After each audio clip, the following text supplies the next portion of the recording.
Ganito ang terminal ng Bulan paggabi na.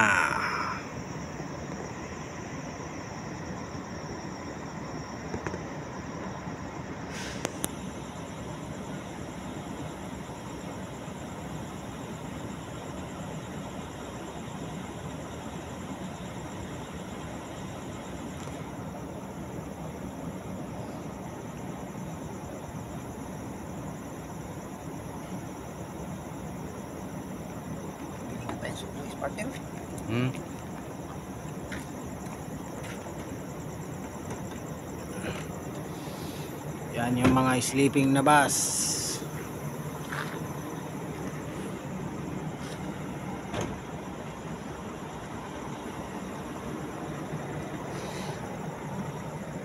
Sabado night sa Bulan Terminal. Yan, bukas yung mga nakatambay na bus posibleng bibiyahe na bukas kasi bukas na ang mga bahang lugar sa Kamsor. Yun, Bicol Isarog bukas bibiyahe na yan. Sa mga bibiyahe pala pa Tawid, Visayas, Mindanao, Bicol Region, Kamsor, Albay, yan, Bulan, pwede na kayong bumiyahe kasi passable na ang Lopez, San Fernando, Milaor, Naga. Yun, nakakadaan na yung mga bus mula kanina. Binuksan na yung kalsada ng Maharlika Highway going to Bicol area, Kamsor, Matnog, Visayas, Mindanao. Yon, bumiyahe na kayo kasi hindi na kayo may stranded. Kaya lang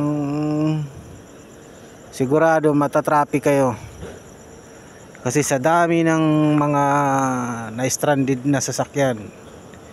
Kilometro ang pila ng mga sasakyan, lalo na yung mga tracking. Siyempre hindi naman pwedeng hindi gagalaw yung mga tracking, sasabay yun sa paggalaw. Hindi naman mga bus lang ang pinapayagan lahat. Kaya yun, tansyahin nyo na lang kung anong araw kayo bibiyahe kasi pag sasabay kayo sa peak season, sigurado ilang araw na stranded, ilang araw na walang biyahe, sigurado maraming bus ang wala sa Maynila para bumalik sa mga probinsya, kundi ang mga bus ay malamang nasa mga probinsya pa, pabalik pa lang ng Maynila. So expected maraming pasahero sa ating mga terminal. Kaya sa mga bibiyahe, pwede na kayong bumiyahe. Yung mga aso, nagiging kaibigan ko na yung mga aso dahil sa tambay namin dito.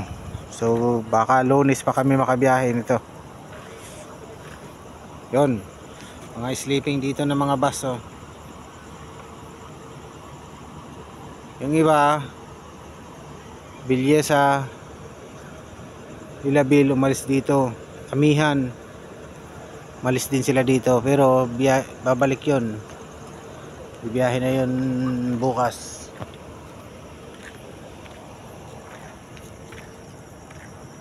So yun lang ang ating update sa mga bibiyahe ng Pabicol, patawid ng Samar, Tacloban, Mindanao, mga tracking. Yun, pwede na kayong kasi passable na yung ating daan, humupa na yung baha. Yun lang mga ka-travel sa update natin.